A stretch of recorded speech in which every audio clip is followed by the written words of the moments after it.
Bien. En esta unidad nosotros estudiamos algunos conceptos como la osmorregulación, ¿sí? O la osmolaridad. Tratamos de entender en esta unidad qué elementos se eliminan cuando se excreta algo por orina, bien, qué es en sí la excreción. Bien, estudiamos también ayer, estuvimos repasando, o sea, revisando qué es, cómo es el riñón, ¿sí? Y su funcionamiento. Bien, entonces, bueno, rápidamente podríamos repasar esta parte, ¿sí? Así no están tan perdidas con lo que voy a decir, ¿sí? Entonces, nosotros el riñón lo analizamos como de dos porciones. Una porción que era la macroscópica, ¿bien? Que es esto que voy a poner acá, ¿sí? Acá, por ejemplo. Bien, tienen acá y acá estas dos imágenes, creo que las tienen ustedes en el cuadernillo, ¿sí? Cuando nosotros hablamos de anatomía macroscópica, nosotros estamos como describiendo qué es lo que vemos, ¿sí? En cuanto a riñón, o sea, qué se ve. Entonces nosotros cuando hablamos de riñón vemos esta convexidad, ¿sí? En esa cara externa, vemos un polo superior, es decir, la parte de arriba, que sería esto que está acá, ¿bien? La convexidad, el polo superior, esta concavidad y el polo inferior. Bien, acá, esto que vemos de este lado es el riñón con la glándula suprarrenal. Bien, no nos olvidemos de eso. Bien, entonces, bueno, podemos ver nosotros que en esa depresión, es decir, en esta porción, podemos ver una zona que se denomina ilio, bien, o ilio renal, bien, que es donde entran y salen los vasos sanguíneos que están vinculados al riñón y además los conductos excretores, ¿sí? En el ilio tenemos la arteria, renal, que es la arteria, una rama de la aorta abdominal que ingresa en el ilio, es decir, que es de entrada, y tenemos la vena renal que sale, ¿sí? Del riñón y además que hay vasos linfáticos, nervios, etc. Bien, eso como a estructura, ¿sí? O sea, más o menos cuál es la estructura de este órgano. Bien, ya si nosotros hablamos de anatomía microscópica, es decir, qué hay adentro de ese riñón, ¿sí? Nosotros vamos a decir que, bueno, si nosotros agarramos el riñón y hacemos este corte, que ustedes están viendo en la pantalla, que es el corte que nos permitiría un corte transversal. Ah, no se ve la diapositiva. La pucha. A ver, aguarden un segundito si puedo corregir esto. Ahí está. Bien, entonces, como decía, ese corte que ustedes ven ahí, que es ese corte transversal, bien, ahí nosotros podemos observar diferentes regiones, que sería la corteza y la médula. Bien, no se ve. Esta madre que lo ha parido. A ver, espérenme un segundito.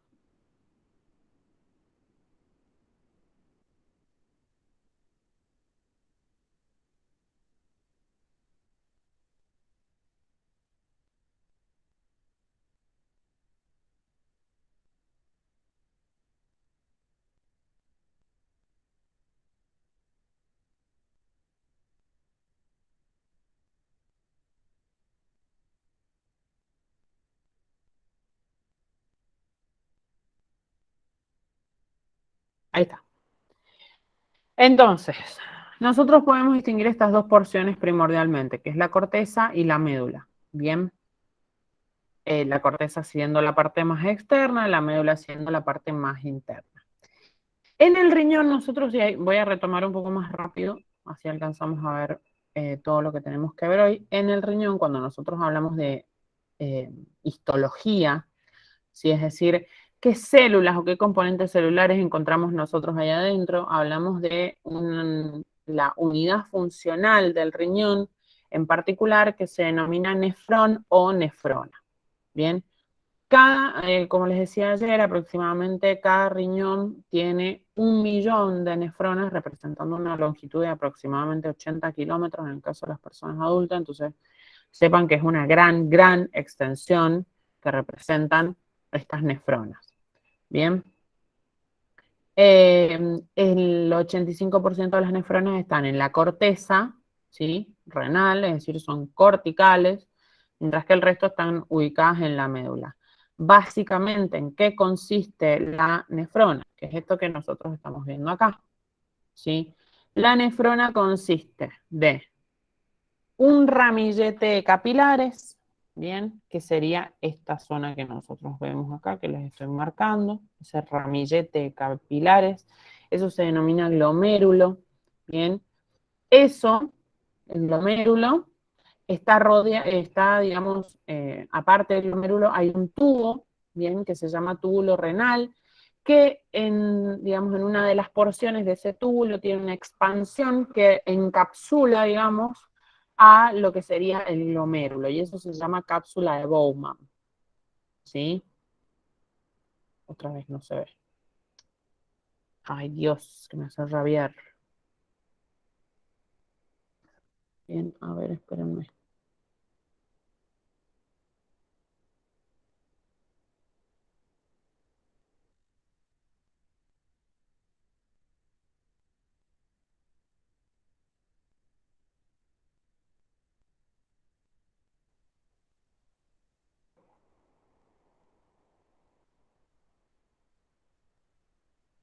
Ahí en teoría debería aparecer la diapositiva.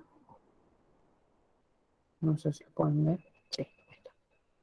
Bien, como les decía, bueno, tenemos esa cápsula de Bowman, que es la extensión, la expansión, digamos, del túbulo renal, una porción que es lo que rodea el glomérulo, y después ese túbulo renal está formado por diferentes porciones, bien, el túbulo contorneado, proximal y distal, que están conectados por una zona particular que se denomina asa de Henle.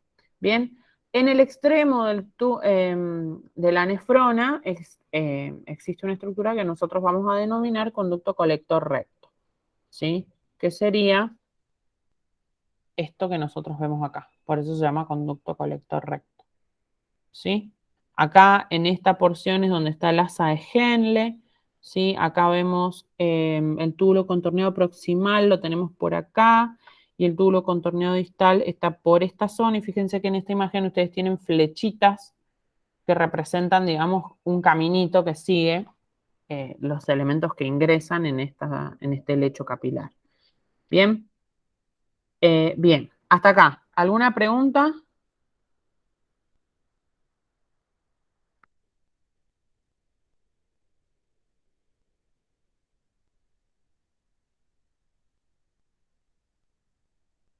¿No? Bien. Otra vez no se ve. La puta madre que me ha parido. Bueno, mientras sigo intentando solucionar.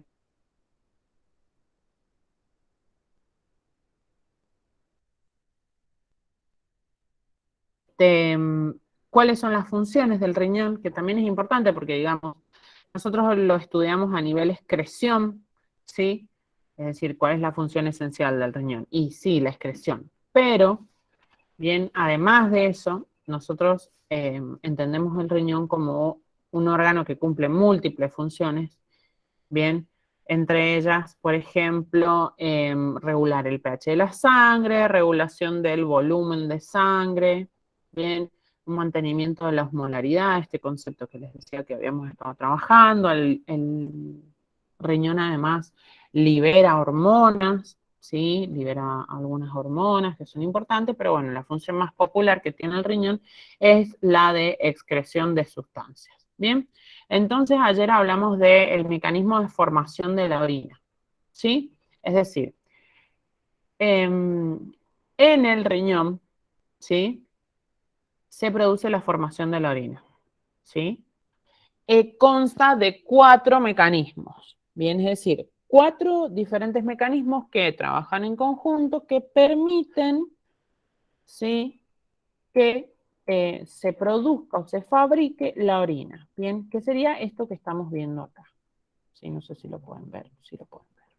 Bien, 4 mecanismos: filtración, reabsorción y secreción, y la excreción. A grandes rasgos, digamos, que puedo decirles que podemos repasar sobre esto. Bien. La filtración se produce a nivel glomérulo, bien, como pueden ver en esta imagen, por eso está buena esta imagen, porque les dice como más o menos dónde se produce cada cosa, bien, acá vemos filtración, acá está el glomérulo, ¿sí? Acá vemos lo que es reabsorción y secreción y la excreción, ¿sí?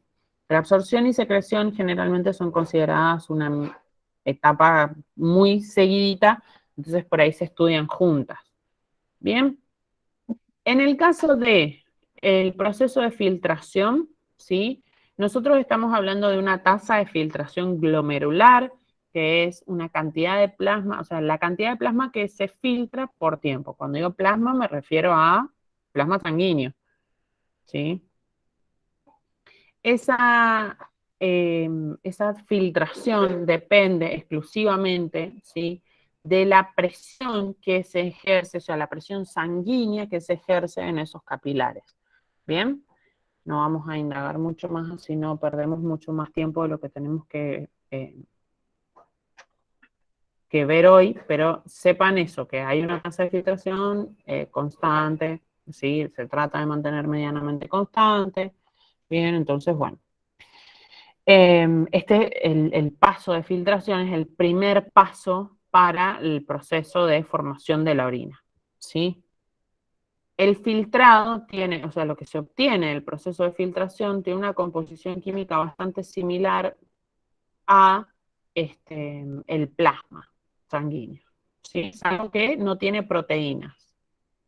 Bien, o sea, las moléculas grandes no pueden atravesar el lecho capilar, ¿sí? O sea, la pared de los capilares, entonces el filtrado es muy similar al plasma, salvo que hay algunas proteínas que no pueden pasar, ¿sí? Bien. Después teníamos reabsorción y secreción. Bien, ¿qué quiere decir esto de reabsorción y secreción? El proceso de reabsorción y secreción implica que eh, ese filtrado que se forma en realidad es reaprovechado, ¿sí? Es decir, es recuperado en cierta porción, un 75% de ese volumen inicial que se filtra, es recuperado. Entonces, algunos elementos directamente son preservados. Es decir, por ejemplo, la glucosa, ¿sí?, aminoácidos, vitaminas y algunos solutos se reabsorben totalmente. Bien, entonces regresan, se reincorporan, en lugar de ser eliminados a través de ese filtrado, se reincorporan a torrentes sanguíneos. ¿Sí?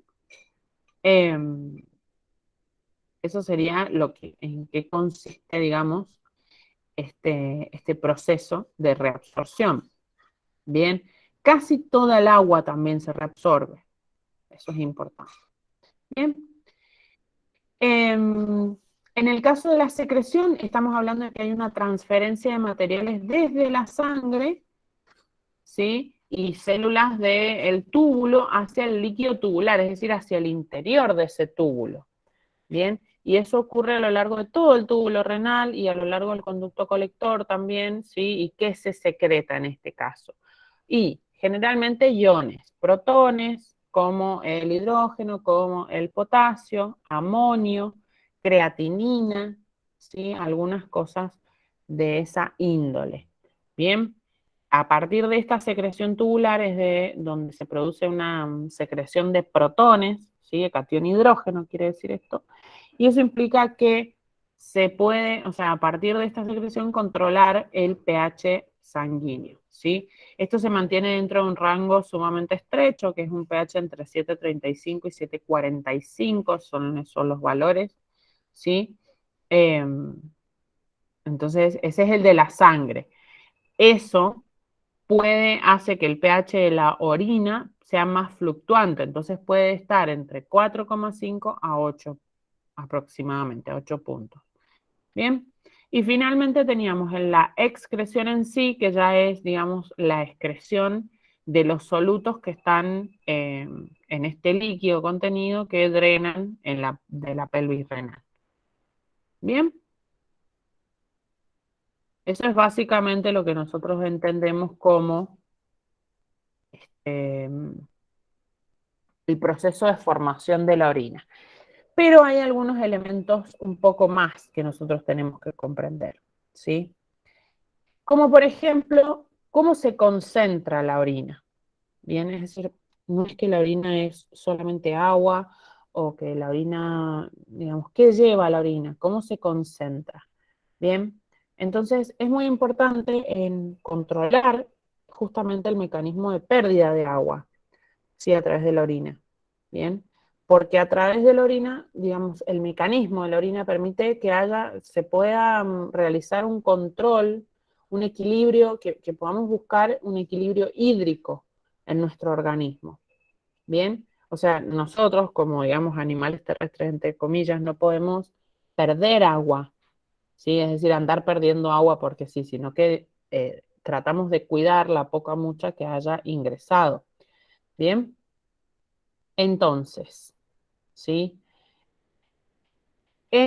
Para el caso del hombre, ¿sí? O sea, el ser humano y algunos otros mamíferos, ¿bien? El hecho de que nosotros podamos formar una orina más concentrada que el plasma, es decir, orinas hiperosmóticas, ¿bien? Más concentradas que nuestros líquidos corporales en general. Hiperosmótico es lo mismo que decir hipertónico, ¿bien? Entonces, esa característica depende de tres propiedades, ¿sí? Depende de tres factores, ¿bien? Depende de, a ver si esto está en la diapositiva o no. Vuelvo para atrás. Acá está. Bien. Entonces, como les decía, esa capacidad de formar esas orinas hipertónicas depende de tres cosas. Y de tres cosas que tienen que ver con qué? Con la nefrona. Bien, es decir, tres propiedades estructurales y funcionales de la nefrona permiten que nosotros eliminemos esa orina hipertónica.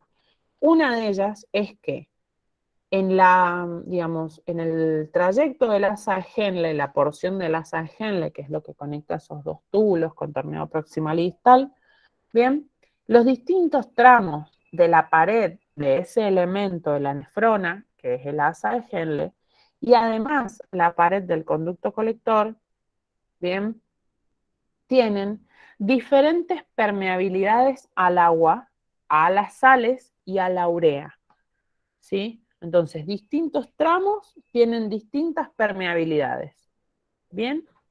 Después, algunas partes, otra propiedad, digamos, es que algunas partes del asa de Henle, ¿sí? O sea, de esa misma pared del asa de Henle, tienen proteínas en su membrana que transportan de forma activa sodio y cloro, viene a decir iones, que los sacan afuera del túbulo, ¿bien? Ya vamos a ver por qué es importante esto de que exista ese transporte activo de iones hacia afuera del túbulo y qué genera eso, ¿sí? Y por último, bien, eh, otro elemento que juega a favor, digamos, de estas orinas hipertónicas es que la rama ascendente y descendente, o sea, el asa de Henle tiene una rama ascendente y una rama descendente. Y esa tiene una disposición a contracorriente, es decir, como que una sube y la otra bajaría. Bien, entonces esto permite que haya un gradiente en la zona más profunda del riñón, que sería la médula renal. Bien, entonces observemos esto que estoy diciendo, bien, que quiere, o sea, acá no se ve tan bien, pero lo podemos entender de esta imagen. Esperen, que voy para atrás. Quería llegar a la imagen de la nefrona. Miren acá. ¿Sí? Ahí ustedes pueden ver esa disposición a contracorriente de la que estamos haciendo mención. Bien, que sería el asa de Henle, sería la porción blanquita, por así decirlo, porque lo otro es irrigación sanguínea. Entonces fíjense que tiene una porción que sube, una porción que baja. Bien, bien. Entonces esos son los factores que tienen que ver con la formación de las orinas hipertónicas. Analicemos ahora un poquito el mecanismo de formación de la orina en sí, o sea, de cómo se logra esa concentración. Bien, esto es un poco complejo, pero después a medida que ustedes lo vayan leyendo, yo les prometo que se pone un poco más fácil. Bien, entonces, aguárdame un segundo. Un segundo.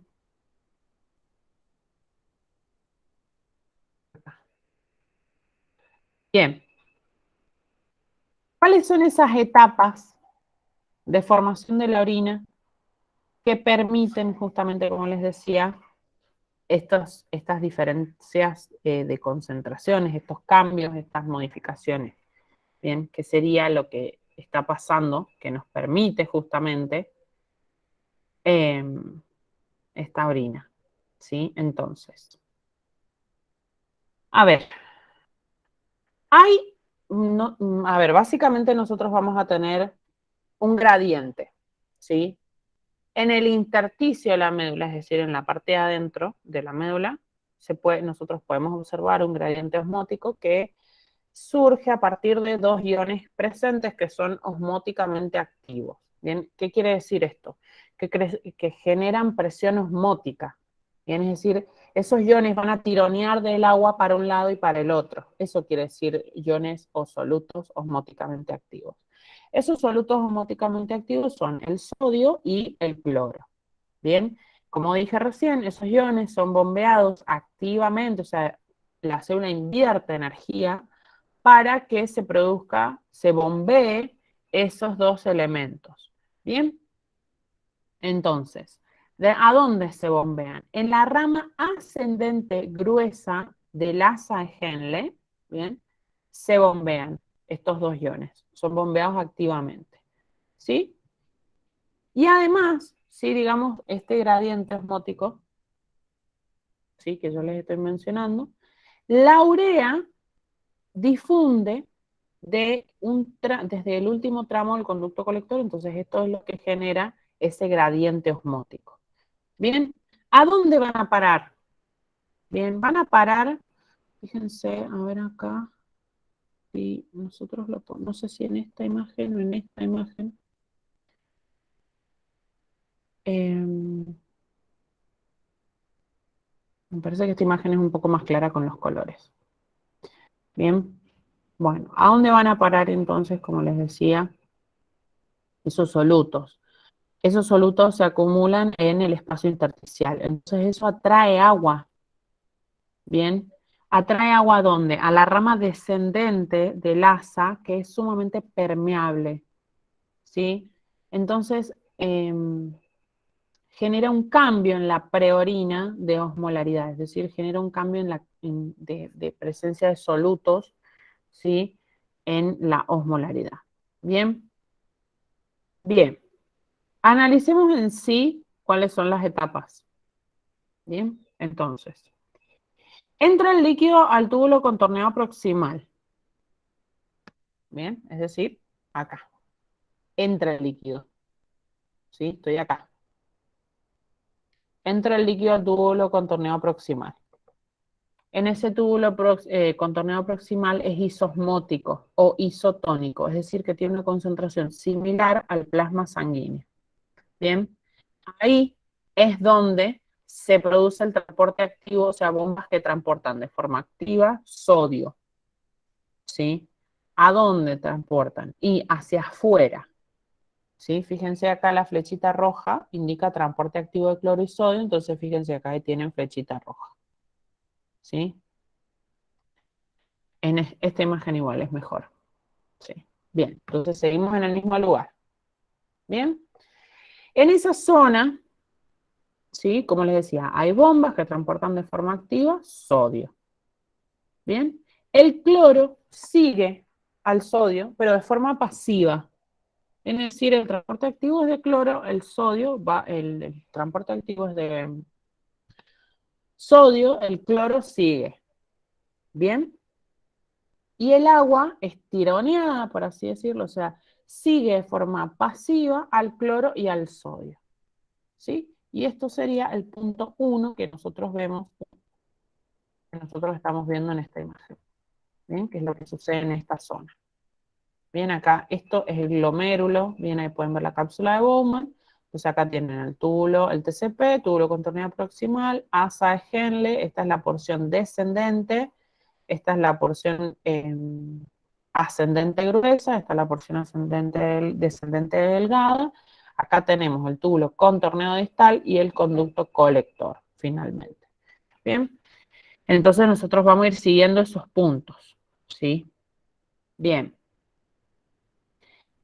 La rama descendente del asa de Henle, es decir, acá, nos paramos acá, en la rama descendente del asa de Henle, esa rama, ¿sí?, es permeable al agua, pero casi, digamos, relativamente impermeable a los iones. Entonces, a medida que el filtrado desciende por esa rama, cada vez se concentra más, ¿bien? O sea, cada vez se vuelve más concentrada a medida que el agua sale por ósmosis, es decir, permeable al agua, impermeable o medianamente impermeable a los solutos. Entonces no permite la salida de estos solutos. Los solutos quedan retenidos en el interior de la rama descendente de la asa de Henle y el agua sale. ¿Bien?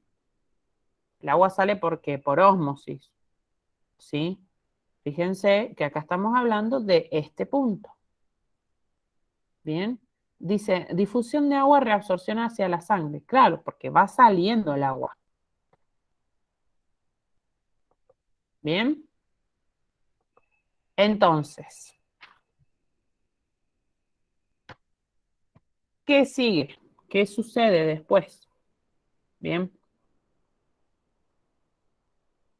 Esa elevada concentración de iones, bien, se genera por la acción de bombas que hay en la rama ascendente gruesa de la asa de Henle, que sería esta porción que está acá, rama ascendente gruesa, es esta zona, ¿sí?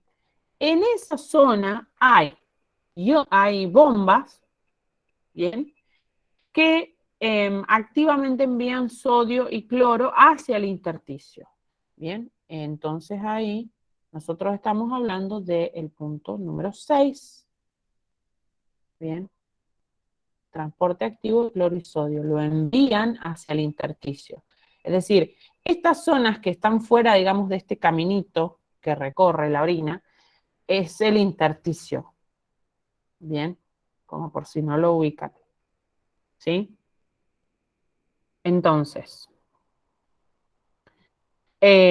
como les decía, envían esos iones, el sodio y el cloro, los mandan hacia el intersticio y además, ¿sí?, hay difusión de la urea desde la porción inferior del conducto colector, ¿bien?, que sería este punto, el punto 10, ¿sí? Difusión de la urea, ¿bien? Difusión de la urea, ¿sí? Es decir, ¿cuáles son esos elementos que hacen que la orina sea concentrada? Y es esto, ¿bien? Difunde la urea en esta porción. Salen iones para acá, entran iones para allá. Bien, a eso vamos, ¿sí? Bien. Entonces, después, ¿bien? Como la rama ascendente del asa de Henle es impermeable al agua, el filtrado se diluye, ¿bien? Es decir, se vuelve cada vez menos concentrado, ¿sí? ¿Por qué? Porque el cloruro de sodio es bombeado, o sea, o sodio y cloro, no hace falta que formen el cloruro de sodio, es bombeado hacia afuera, ¿sí? Es decir, el punto 5, que sería acá.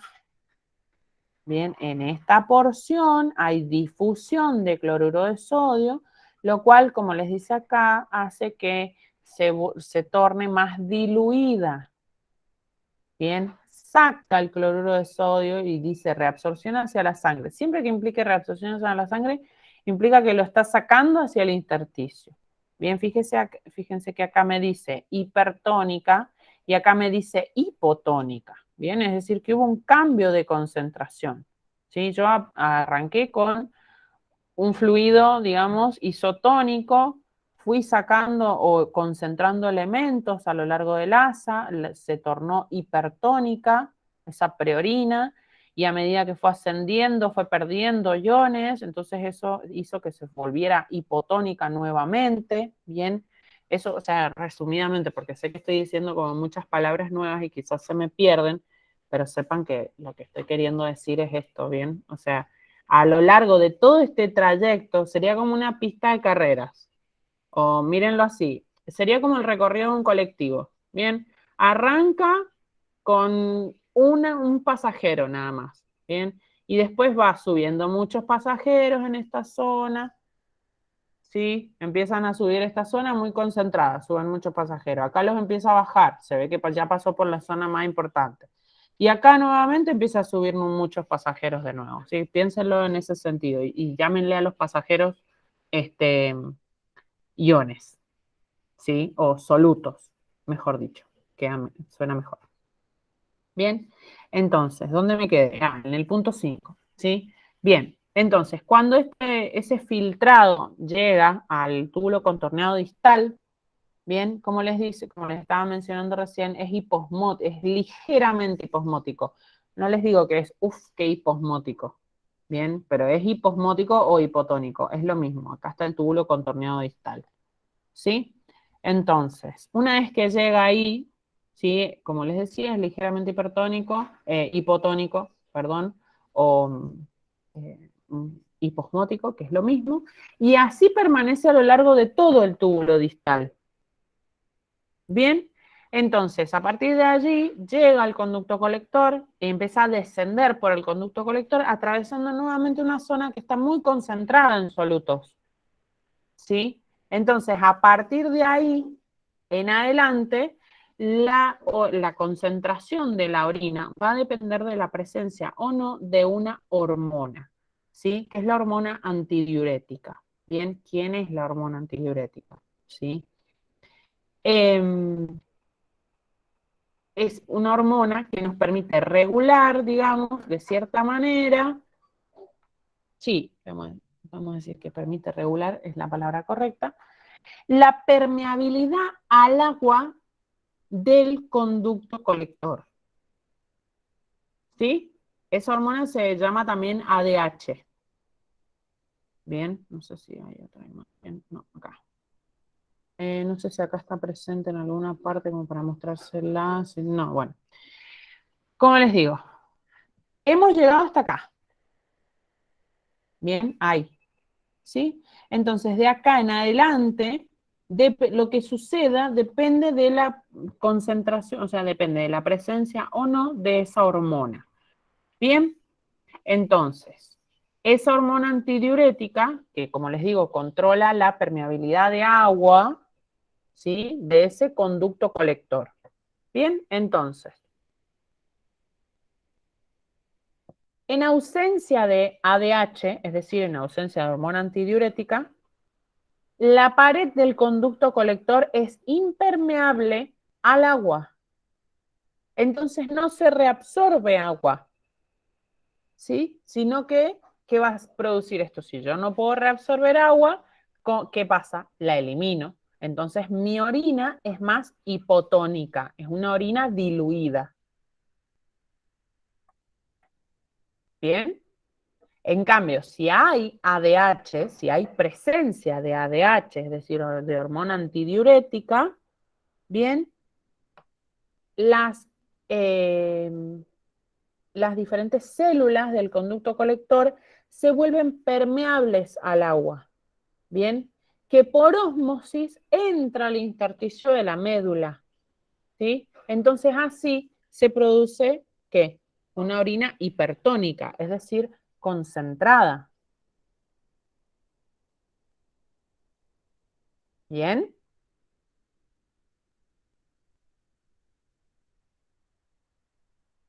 ¿Se ha entendido más o menos hasta acá?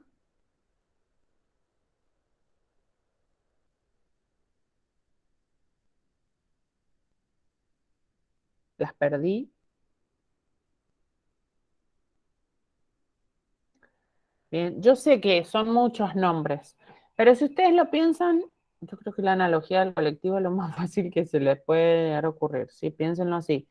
Solutos que salen, solutos que entran, ¿cómo concentra esa orina? O sea, ¿por qué es importante entender el mecanismo de concentración de la orina? Como dije al principio, Si la concentración de nuestra orina no es, digamos, apropiada, ¿bien? O sea, si nosotros no eliminamos a través de la orina la cantidad de solutos necesarios, ¿sí? Implica que solo estamos liberando una orina más hipotónica, es decir, una orina diluida, ¿bien? Esa orina implica que tiene mucha agua, mucho contenido acuoso, lo cual implica que nosotros estamos perdiendo mucha de nuestra agua de esa forma que es totalmente innecesaria. Bien, entonces es importante, es muy importante que entendamos este mecanismo de concentración de la orina y cómo se forma esa orina concentrada, esas diferentes permeabilidades y zonas de concentración y desconcentración, por así decirlo, porque eso es lo que nos va a permitir justamente la concentración adecuada y que no estemos tirando agua porque sí. ¿Sí? Eso, por eso es importante que entendamos este mecanismo. Bien, después cuando ustedes lo lean, van a decir, ah, sí, ya lo entendí, porque, o sea, es hasta que se familiaricen un poco con los nombres, nada más. Bien, no sé si ustedes tienen en el apunte de clase, esperen que mire chequee su... Ah, sí, sí lo tiene. Bien, ahí les muestro la siguiente diapositiva para que la vean.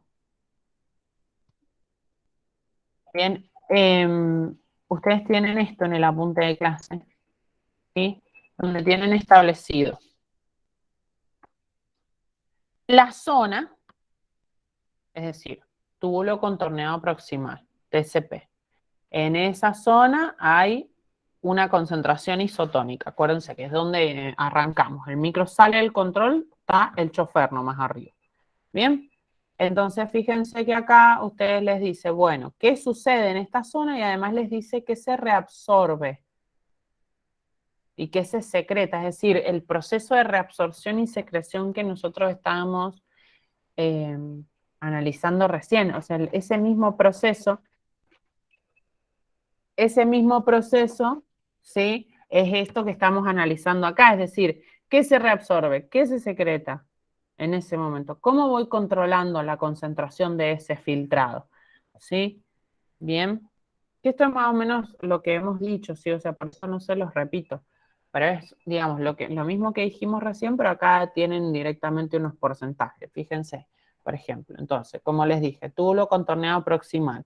¿Qué hace? Y hay reabsorción de sodio por transporte activo y lo sigue, como dijimos recién, el cloro, que permite que tiran del agua directamente. Entonces se reabsorbe en sangre y se secreta hacia la orina. ¿Sí? Ojo con eso, es decir, ¿qué reincorporo, qué voy tirando, por así decirlo? Es como hacer un reciclado, ¿sí? Es decir, bueno, esto lo mando de vuelta a la sangre porque todavía me puede llegar a servir. Y esto directamente ya lo dejo para su eliminación, ¿sí? Acá vamos a ver, por ejemplo, en el asa de Henle. Bien, en el asa de Henle ya estamos hablando de que es hipertónica, ¿sí? O sea, es hipertónico. El interior con respecto al exterior, ¿sí? O sea, siempre con respecto al plasma sanguíneo. Entonces acá hablamos de lo mismo. Tenemos la rama descendente, la rama ascendente fina y la rama ascendente gruesa. Bien, tiene esas tres porciones diferenciables del asa de Henle. Entonces, en todas las porciones del asa suceden cosas diferentes. En la primera porción es permeable al agua, impermeable a los iones. Entonces, ¿qué pasa? Y bueno, hay reabsorción de agua. En la porción ascendente fina, ¿y qué sucede? Y se excreta urea, perdón, por difusión. Bien, se reabsorbe cloruro de sodio por difusión, que son todos los elementos que ya dijimos recién. Bien, y en la rama ascendente gruesa de la Henle vemos que es permeable a los iones, pero impermeable al agua. Entonces, fíjense que hay gran reabsorción de sodio, potasio y cloro, ¿sí? Y se secreta a la orina la urea. Bien. Vemos el túbulo contorneado distal, que ya era la última porción donde ya habíamos bajado más pasajeros y después ya no sabíamos qué iba a pasar, ¿sí? Dependía de la presencia o no de la hormona antidiurética, que vendría siendo como el inspector, ¿bien? Entonces, acá tenemos en ese medio que es hipotónico, ¿sí? ya vemos que sí hay reabsorción de agua por difusión, sí, bastante, un porcentaje elevado, además de cloruro de sodio, ¿sí? Y en la orina se secreta, o sea, la secreción de la orina ya es lo que vamos a eliminar. Bien, protones, potasio, amonio, sería este ion, creatinina, fármacos, entre otros.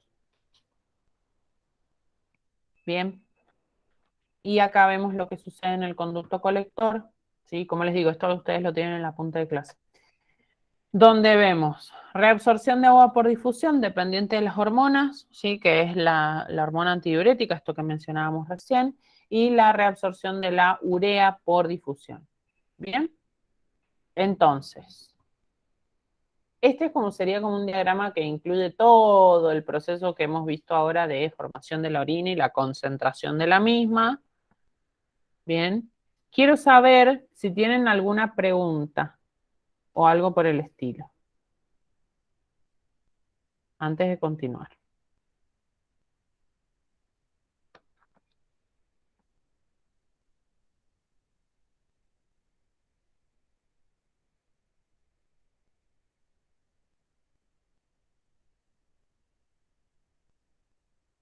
Algo que no hayan entendido. Yo no, dice. Bueno, entonces vamos a ver la última parte. Bien, me falta... A ver, aguárdenme un segundito que cambio de diapositiva.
Bueno, no encuentro la otra diapositiva, pero sí quiero explicarles la última parte, que sería el control hormonal de la función, o sea, el control endocrino de la función renal.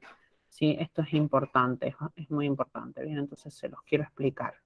Lo vamos a ver rápidamente, no se preocupen. Para ustedes, lo que les estoy mencionando sería la página 19 del cuadernillo de la unidad 23. Bien, no sé si lo tienen en papel o PDF, si no es página 24. Les digo por si las dudas. Bien, entonces, muchas hormonas actúan sobre la nefrona, digamos, afectando la composición y el volumen de la orina. Esencialmente el control endocrino tiene que ver con eso, con la composición y el volumen, es decir, más o menos cantidad de orina, ¿sí?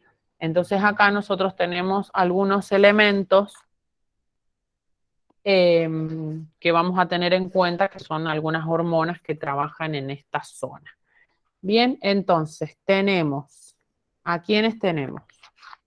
Bien, tenemos, primero que nada, ¿sí?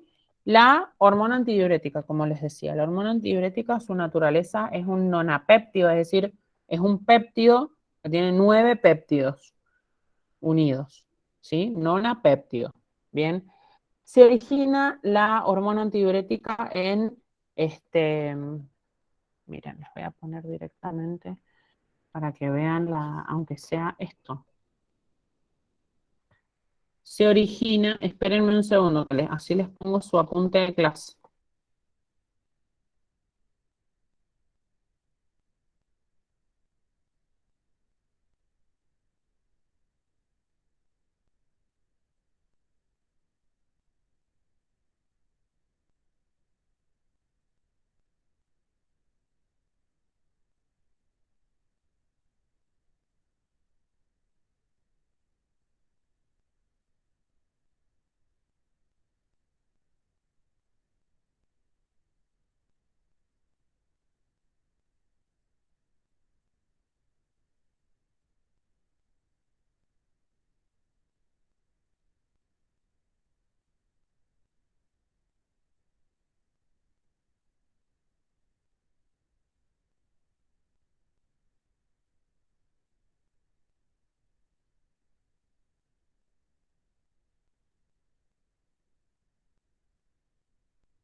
Ahí está, les quería mostrar aunque sea esto, perdón.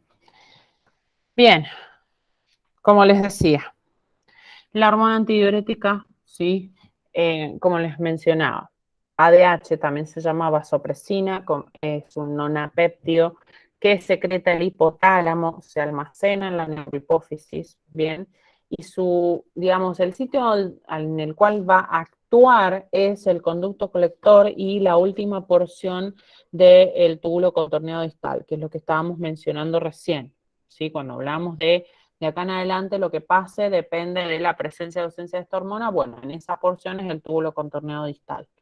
¿Sí? Su célula, ¿cuál es la función? Como les decía, la o sea, aumentar la reabsorción de agua o modificar la permeabilidad del agua en esa porción específica del túbulo colector. Bien, ¿cuál es su estímulo? Es decir, ¿cuándo yo voy a liberar vasopresina o hormona antidiurética o ADH, ¿sí? La vamos a liberar cuando haya un cambio en la osmolaridad, ¿bien? Es decir, que haya una modificación en la concentración de solutos que hay en sangre, ¿bien? Entonces, a medida que aumenta la concentración de solutos en sangre, ese estímulo se detecta por el hipotálamo y eso hace que haya una secreción de hormona antidiurética. Bien, además, otro factor que estimula la secreción de esta hormona es la presión sanguínea, ¿sí? Es decir, si se disminuye mucho la presión sanguínea, y nosotros lo podemos detectar por esos presorreceptores, como les dice acá, que están presentes en la pared del corazón, en la aorta y también en las carótidas, si se detecta un descenso en la presión arterial, entonces ahí hay una secreción, entre otras cosas, de hormona antidiurética. Sepan ustedes que cuando nosotros decimos esto, no es que ese es la única respuesta de nuestro organismo, sino que múltiples elementos van a trabajar en conjunto para tratar de elevar la presión arterial o la presión sanguínea, ¿sí? Bien, tenemos que entender eso. Y otro estímulo de esta hormona es la angiotensina 2. Bien, del sistema renina-angiotensina-aldosterona, bueno, trabajan todos en un sistema juntos, ¿sí? Eh, controlando justamente varios elementos en sí, a la vez, digamos. Bien, tenemos la aldosterona, como les decía. La aldosterona es un mineralocorticoide, ¿sí? Que se secreta en la corteza suprarrenal, es decir, desde la porción de la corteza del riñón, que actúa sobre el túbulo contorneado distal y también sobre el conducto colector. Bien, ¿cuál es la función de la aldosterona? Es decir, ¿qué hace la aldosterona cuando es secretada? ¿Sí? La presencia de aldosterona permite la reabsorción de iones sodio y de la excreción de potasio, ¿sí? Y esto sucede en la porción final del túbulo colector, ¿sí? O sea, del conducto colector y eh, el túbulo contorneado distal. ¿Bien? ¿Cuál es el estímulo de la aldosterona? Y justamente las concentraciones de sodio y de potasio que haya en sangre, además de la angiotensina 2. Bien, ¿por qué? Porque representan, acuérdense que trabajan en un sistema, renina, angiotensina, aldosterona. Sí, ahí lo vamos a vincular. Después tenemos la renina, ¿sí? La renina es un péptido, ¿bien? Que la secreta el aparato yuxtaglomerular. ¿Qué quiere decir el aparato yuxtaglomerular? Bien, son células, fíjense, o sea, miren acá que tienen la imagen, ¿sí? Ustedes, esto es el glomérulo. Bien, esta es la cápsula, ustedes pueden ver acá la cápsula de Bowman, que sería esta porción que está acá, y esto es el glomérulo. Bien, entonces cuando yo digo aparato yuxtaglomerular, estoy hablando de esta zona. Bien, hay células especiales que se llaman células yuxtaglomerulares, que tienen que esa misma arteriola aferente tiene unas células particulares, ¿sí? que forman diferentes partes, es decir, las células yuxtaglomerulares, las células mesangliales, perdón, y además la mácula densa. Entonces, todo ese cúmulo de 3 elementos forman ese aparato yuxtaglomerular. Bien. De este aparato, ¿sí? De este tipo, estas células combinadas, es de donde surge la secreción de la renina. O sea, lo que tenemos que sacar de eso es esto, de dónde sale. Y la renina sale de acá, de este aparato yuxtaglomerular. Bien, fíjense acá en el caso de la renina, cuál es su célula blanco, es decir, a dónde va a trabajar la renina, cuál es la oficina.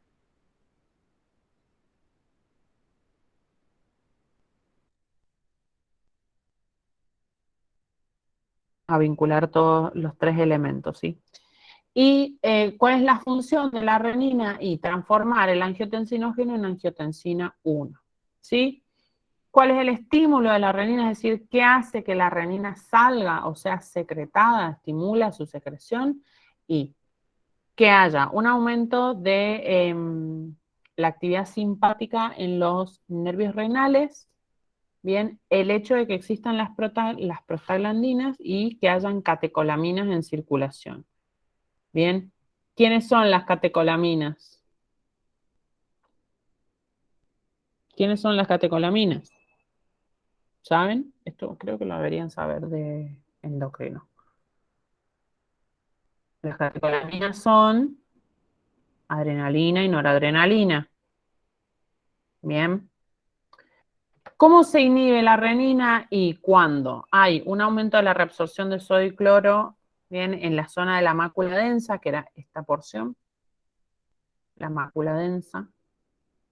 ¿Sí? ¿Por qué? Porque esa zona en esa zona, en la mácula densa, hay un montón de células que trabajan controlando la concentración de cloruro de sodio, ¿sí? O sea, midiendo constantemente la concentración de cloruro de sodio.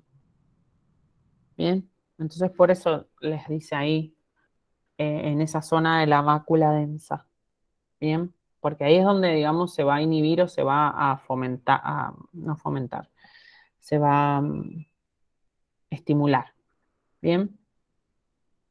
Bien, otro elemento que inhibe es el aumento de la presión en la arteriola aferente, ¿sí? Y otro elemento que inhibe, además de eso, sería la angiotensina 2, o sea, la presencia de angiotensina 2 y la presencia de la vasopresina, ¿sí? Acá tenemos la angiotensina 2, en donde vemos, como les mencionaba, que es un péptido, o sea, todo este sistema, yo quiero que lo vamos a analizar todo junto, pero quiero que lo analicemos primero por separado, como qué es, cómo funciona, para qué sirve, y después juntamos todo lo que hemos aprendido. ¿Sí? Entonces, la angiotensina 2, que es un péptido, ¿sí? Su secreción, como les dice acá, por acción de la ECA, que es una enzima que se llama enzima convertidora de angiotensinógeno, perdón, que está presente en los riñones y en el pulmón, ¿sí? Eso trabaja sobre la angiotensina 1, entonces cuando hay acción de esa hormona, de esa enzima, perdón, es ahí donde estimula la secreción de angiotensina 2. Trabaja la angiotensina, la oficina, la angiotensina es el túbulo contorneo proximal, bien, y el estímulo principal es el descenso de la presión arterial en la zona local, viene a decir la zona glomérulo. Bien, además que les dice acá niveles reducidos de natremia. ¿Qué es natremia? Es concentración de sodio, natremia. Bien, ¿cuál es la función de la angiotensina? Y subir la presión sanguínea, ¿sí? ¿Cómo? Y generando vasoconstricción, estimulando la actividad simpática, ¿sí? Estimulando la secreción de aldosterona y de vasopresina, y además induciendo a la sensación de la sed, ¿bien? Eso es lo que hace que nosotros tomemos líquido. ¿Sí? Tenemos el FAN, ¿sí? O FNA, que es factor natriurético auricular. El FAN es un péptido cuya secreción proviene de las aurículas del corazón. Esto ya lo deberíamos conocer, ¿sí? El FAN, si bien se produce ahí en el corazón, digamos, se fabrica en las paredes de las aurículas del corazón, va a trabajar a la nefrona, ¿sí? En la porción del túbulo contorneado distal y en la zona del túbulo o conducto colector, es lo mismo, y a nivel de la corteza suprarrenal. Bien, la función del FAN es bajar la presión sanguínea, ¿sí? Entonces, ¿qué hace? Inhibe de forma directa la reabsorción de sodio en el túbulo contorneado distal o trabaja de forma indirecta inhibiendo la aldosterona en la corteza suprarrenal, que es esto que habíamos mencionado recién, que tenía que ver con la función de la aldosterona. Bien. Por último, tenemos la eritropoyetina, que es otra hormona más, ¿sí? Que es una glucoproteína cuya secreción, digamos, es el 85% se realiza en el riñón, el 15% de la eritropoyetina proviene del hígado y su oficina es la médula ósea. Viene a decir, ¿a dónde va a trabajar? A la médula, ¿sí? Estimulando que la eritropoyesis, es decir, la formación de los glóbulos rojos. Bien. Entonces, quiero integrarlo del sistema renina-angiotensina-aldosterona y con esto ya cerramos la clase de hoy. Bien, ¿hasta acá tienen alguna pregunta?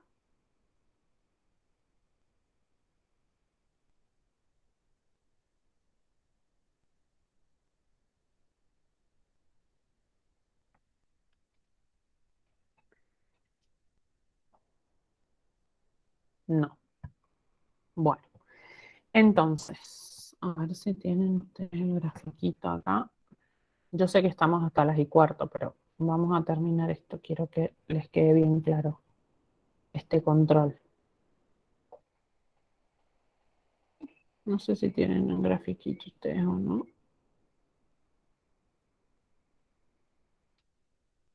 El sistema renina-angiotensina-aldosterona. Acá. Ay, se me fue.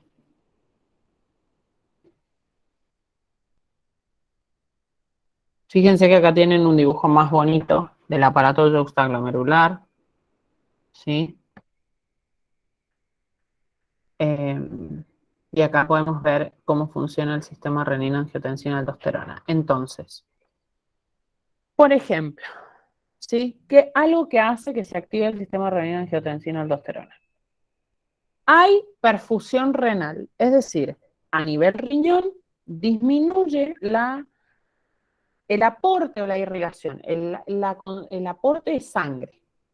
Bien, eso hace que la presión sanguínea en el glomérulo descienda, ¿sí? Baja la presión. Bien, si hay menos volumen de sangre, hay menos presión sanguínea.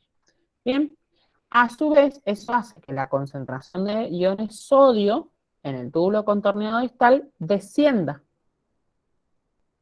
Entonces, ¿qué pasa? Se activa o sea, implica una activación de este sistema renina-angiotensina-aldosterona, arrancando por la renina. ¿Bien?